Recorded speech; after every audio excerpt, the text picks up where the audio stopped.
A morte sempre foi um dos grandes mistérios da humanidade.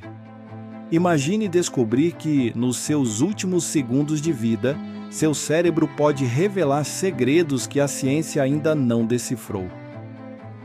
O que acontece realmente quando morremos? Este vídeo traz respostas chocantes e perguntas que vão fazer você questionar tudo o que achava saber sobre a morte. Veja essa impressionante pesquisa feita pela BBC News.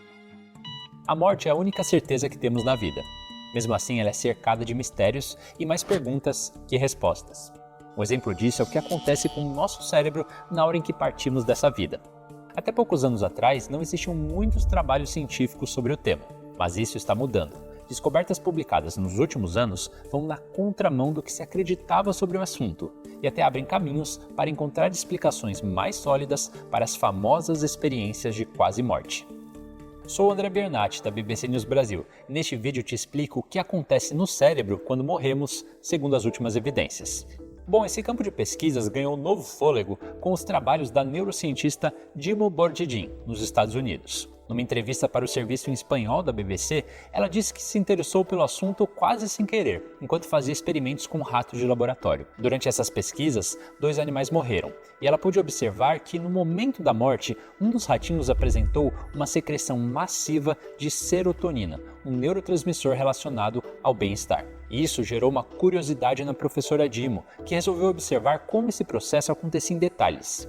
Em 2013, ela publicou uma nova pesquisa com ratos que sofreram uma parada cardíaca. Nessas situações, quando o coração para de bater, a circulação de sangue é interrompida e as células de todo o corpo deixam de receber nutrientes e oxigênio, que são vitais para elas funcionarem direito. Sem esse suprimento, elas morrem. E os tecidos e os órgãos deixam de operar até que desliguem completamente. Mas o que acontece nesse intervalo entre o coração parar e os neurônios morrerem pela falta de oxigênio?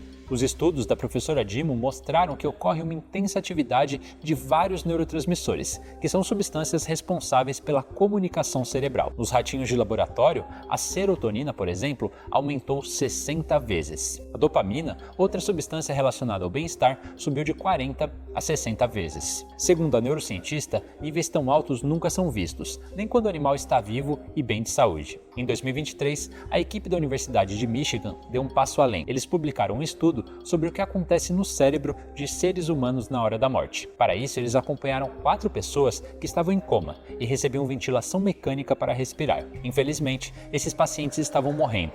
E tanto médicos quanto familiares chegaram à conclusão de que não havia mais nenhum procedimento disponível para salvá-los. Com a permissão da família, os tubos de ventilação mecânica foram retirados desses pacientes. Ah, detalhe importante, todos eles estavam com eletrodos na cabeça para medir a atividade cerebral durante esse processo que culminaria na morte. E o resultado dos exames surpreendeu até os especialistas. Até então, acreditava-se que o cérebro em hipóxia, ou seja, sem o oxigênio necessário para funcionar, reduziria sua atividade até desligar completamente. Mas o que aconteceu na cabeça de 2 dos pacientes em estado terminal foi justamente o contrário. O exame de eletroencefalograma captou uma alta atividade cerebral relacionada às funções cognitivas. Poucos segundos após o desligamento dos respiradores, os cientistas detectaram uma alta atividade de ondas gama, as ondas cerebrais mais rápidas, que estão envolvidas no processamento de informações e de memórias. Ao contrário dos ratos, em que a atividade cerebral foi generalizada, nos seres humanos algumas partes específicas da cabeça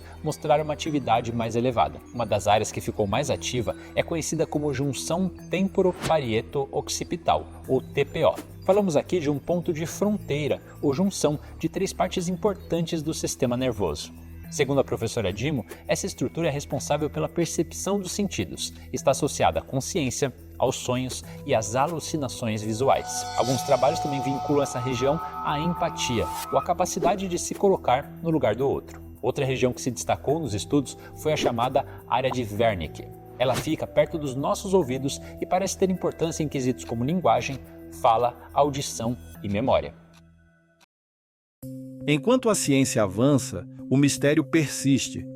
E talvez seja assim que deve ser. A morte nos lembra que ainda há muito para explorar, inclusive sobre nós mesmos. Se esse vídeo fez você questionar a realidade, compartilhe. Porque a morte é o único tema que une todos nós. E quem sabe, as respostas estejam mais perto do que imaginamos.